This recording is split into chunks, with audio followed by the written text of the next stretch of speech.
बेईमान कसाई। एक गांव में एक आदमी फजल कसाई का काम करता था। उस गांव में वह अकेला ही यह काम करता था। इसी वजह से जब किसी को भी चिकन या मटन चाहिए था वो फजल की ही दुकान पर आता था। पर फजल बिल्कुल भी ईमानदार नहीं था, वो हमेशा तोल में हेरा फेरी करता था। भाई फजल, जरा 1 किलो चिकन तो देना। हाँ हाँ, क्या बात है मदन भाई, आज बहुत खुश लग रहे हो।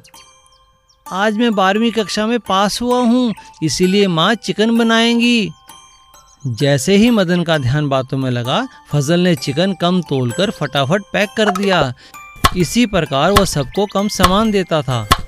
वाह, इसे तो पता भी नहीं चला, मैं इसी से खूब पैसे बना लेता हूँ। एक दिन फजल के पास एक सिपाही आया। फजल, मंत्री ने कल सुबह 25 किलो मटन मंगवाया है, ये लो पैसे, और सुबह सबसे पहले उनके घर मटन दे आना। ठीक है, मैं दे आऊँगा। फजल अपनी आदत से मजबूर था। उसने केवल 20 किलो मटन ही तैयार किया और मंत्री के घर दे आया। तुमने फजल से कितना मटन मंगवाया था? जी 25 किलो। तो फिर ये मटन कम कैसे पड़ा? पिछली बार जब मैंने दूसरे गांव से 25 किलो मटन मंगवाया था तब तो ज़्यादा था। इस बार ऐसा क्या हुआ? लगता है बावर्ची ने मटन गायब किया है। बावर्ची को बुलाओ। जी हुजूर, कहिए। क्यों भाई, पिछली बार तो मटन बच गया था, पर इस बार क्या हुआ? खाना कम क्यों पड़ा? क्या तुमने मटन गायब कर दिया? नहीं जनाब, मैंने तो सारा मटन बनाया था, जितना भी आया था मैंने बना दिया, मेरा उसमें कोई कसूर नहीं है। तो फिर ये जरूर फजल ने ही किया है, फजल को बुलाओ। और फजल वहाँ आता है। फजल, तुमने मेरे साथ बेईमानी की है, इसकी सज़ा तुम्हें जरूर मिलेगी। नहीं हुजूर, मुझे माफ़ कर दीजिए, मैं दोबारा ऐसा नहीं करूँगा। पर मंत्री ने फजल की एक ना सुनी और राजा को कहकर फजल को जेल में बंद करा दिया। सीख, बेईमानी का घड़ा कभी ना कभी तो फूटता ही है।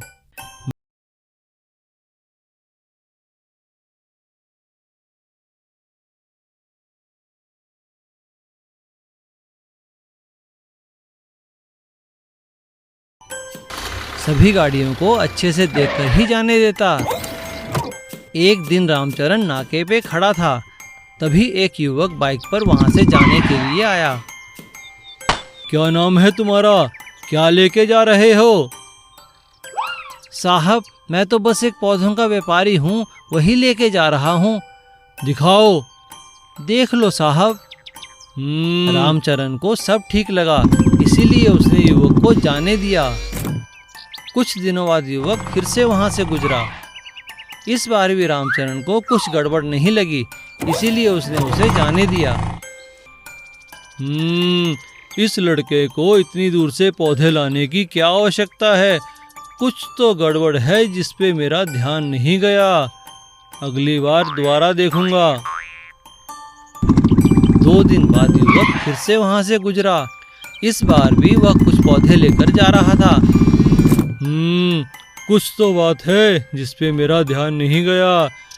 क्या यह पौधों में कुछ लेकर तो नहीं आता, या फिर और कुछ गड़बड़ है? अरे यह क्या, यह तो हमेशा अलग अलग बाइक पर आता है, कहीं ये बाइक चोर तो नहीं? ओहो, अब तो दूर निकल गया होगा, चलो अगली बार देखूंगा। 2 दिन बाद फिर वह युवक बाइक पर पौधे लेकर आया। तब रामचरण ने उससे बाइक के कागज मांगे, जो कि उसके पास नहीं थे। रामचरण ने उसे पकड़कर जेल में डाल दिया। अच्छा बच्चू, हम इसे चालाकी, अब सड़ो जेल में। सीख, कोई कितनी भी चालाकी करे पकड़ा ही जाता है। मिर्च के पकौड़े। एक ठेले पर मानव मिर्च के पकौड़े बनाकर बेचता था। उसके यहाँ एक लड़का मोनू भी काम करता था। मोनू 1 साल से मानव के लिए काम करता था, उसे अब काफ़ी काम आ गया था। एक दिन मानव ने मोनू से कहा, मोनू, मैं जरा एक जरूरी काम से बाहर जा रहा हूँ, तुम काम संभाल लेना। हाँ जी, आप बिल्कुल निश्चिंत होकर जाइए, मैं सब संभाल लूँगा। उस दिन मोनू ने देखा कि मानव की तो खूब कमाई होती है। मानव इतना धनवान बन गया है ये काम करके। मैं भी तो अब यह काम सीख गया हूँ। मुझे लगता है मुझे भी अपना काम शुरू कर लेना चाहिए। किसी बहाने से यहाँ से काम छोड़ देता हूँ। अब मोनू कई बार काम में गड़बड़ करने लगा, जिसकी वजह से परेशान होकर एक दिन मानव ने उसे डांटा। क्या बात है मोनू, तुम्हारा ध्यान आजकल काम में नहीं लगता। सही ढंग से काम करो। आप मुझे ऐसे मत डांटिए। अब मैं आपके यहाँ काम नहीं कर सकता। मेरा हिसाब कर दो। हाँ हाँ, ले ले हिसाब। पर कहाँ जाएगा? तुझे कोई और काम तो आता नहीं? हाँ, आता है मुझे काम।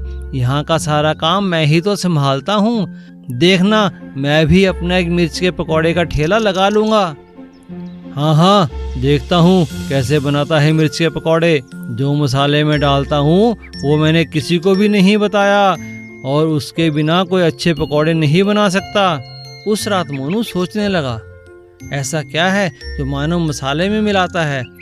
फिर वह चुपके से मानव के घर गया और खिड़की से झांकने लगा। मेरा मसाला तो बहुत लाजवाब है, इसके बारे में कोई नहीं जानता। मनु ने यह सब सुना और चुपके से वो मसाला चुरा लिया। दूसरे दिन मनु ने जब अपना ठेला लगाया तो उसने अपने बनाए पकौड़ों पर वो मसाला डाल दिया। अरे मनु, यह क्या? तुम्हारे कहने पर मैं मानव के पकौड़े छोड़ तुम्हारे पास आया, पर ये पकौड़े तो बिल्कुल ही बेकार हैं। हाँ हाँ, आप ठीक कहते हो। ये पकौड़े तो कड़वे हैं, इन्हें मैं नहीं खा सकता। मानव अपने ठेले पर खड़ा यह सब सुन रहा था और उसने कहा, अरे मनु, यह कोई मसाला नहीं बल्कि काला नमक है, जो अधिक डालने के कारण तुम्हारे पकौड़े कड़वे हो गए। मुझे माफ कर दो मानव, मुझे अपने यहाँ काम दे दो। सीख, नकल और अकल में फर्क होता है। दर्जी और हाथी। एक समय की बात है, एक गांव था कमलपुर।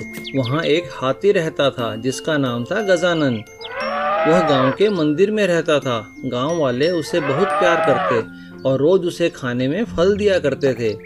उसी गांव में एक दर्जी रहता था। वह भी रोज गजानन को फल दिया करता था।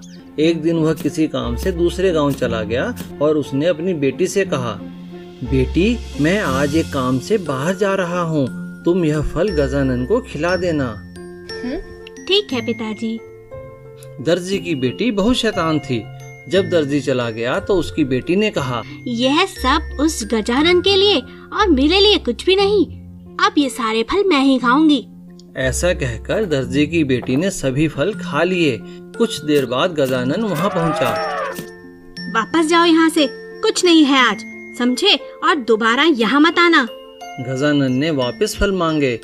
अभी मजा चखाती हूँ। गुस्से में आकर दर्जी की बेटी ने गजानन की सूंड में सुई चुभा दी। गजानन जोर जोर से चीखने लगा। वह भागकर नदी की ओर गया। रास्ते में उसे दर्जी दिखा। दर्जी गजानन को चीखते देख डर गया। गजानन, क्या हुआ? ऐसे क्यों भाग रहे हो? तभी दर्जी ने गजानन की सूंड से खून निकलते देखा। वहाँ एक सुई लगी हुई थी। अरे, यह तो मेरी सुई है। दर्जी ने गजानन की सूंड से सुई निकाली, उसे प्यार किया और अपने साथ लेकर अपने घर गया और अपनी बेटी से पूछा, क्या यह तुमने किया है और वो फल तुमने गजानन को दे दिए? माफ कर दीजिए पिताजी, मैंने ही गजानन को सुई से चुभाया। मुझे बहुत गुस्सा आ गया था। माफी तो तुम गजानन से मांगो। दर्जी की बेटी ने गजानन से माफी मांगी, उसकी मरहम पट्टी की और फल भी खिलाए। तब से हाथी और दर्जी की बेटी अच्छे दोस्त बन गए। सीख, हमें जानवरों के साथ अच्छा व्यवहार करना चाहिए और उन पे अत्याचार नहीं करना चाहिए। बेवकूफ चोर। एक सेठ जी का आम का व्यापार था। वो बाग से रोज आम खरीदते और अपनी टोकरियों में पैक कर गोदाम में रखते और थोड़ा थोड़ा कर मंडी में बेचते। उनके दो नौकर थे, चंदू और मंगू। जहाँ चंदू बहुत ईमानदार था, वहीं मंगू बेईमान और लालची था। उसके पास दुकान की नकली चाबी थी, जिससे वो कभी कभी दुकान से आमों की टोकरी चुराता और उन्हें बेच भी देता। चंदू को एक दिन मंगू पे कुछ शक हुआ। सेठ जी, लगता है हमारे गोदाम से कोई आम चोरी कर रहा है। अरे चंदू, तुम्हें कैसे पता लगा? क्या बात है, मुझे बताओ।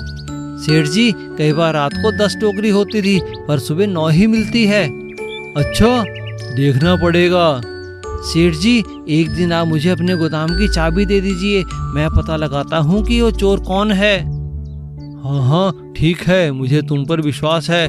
चाबी ले लो, पर किसी को मत बताना कि चाबी तुम्हारे पास है। मुझे लगता है ये किसी जान पहचान वाले का ही काम है। ठीक है सेठ जी।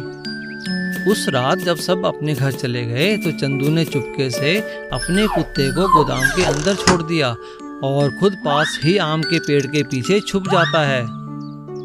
अब देखता हूँ कि वो चोर कौन है जो सेठ जी को धोखा दे रहा है। रात को मंगू चोरी के इरादे से जैसे ही गोदाम खोलता है तो कुत्ता उस पर झपट पड़ता है। मंगू वहीं गिर जाता है। अरे बचाओ, अरे बचाओ, ये कुत्ता कहाँ से आ गया? अरे बचाओ, कोई तो बचाओ। इतने में चंदू पुलिस के साथ वहां जाता है और मंगू पकड़ा जाता है। ये लो चंदू अपना इनाम। तुमने मंगू को पकड़वाकर बहुत अच्छा किया। सीख, चोर कितना भी चालाक क्यों ना हो, एक ना एक दिन वो पकड़ा ही जाता है। Please subscribe.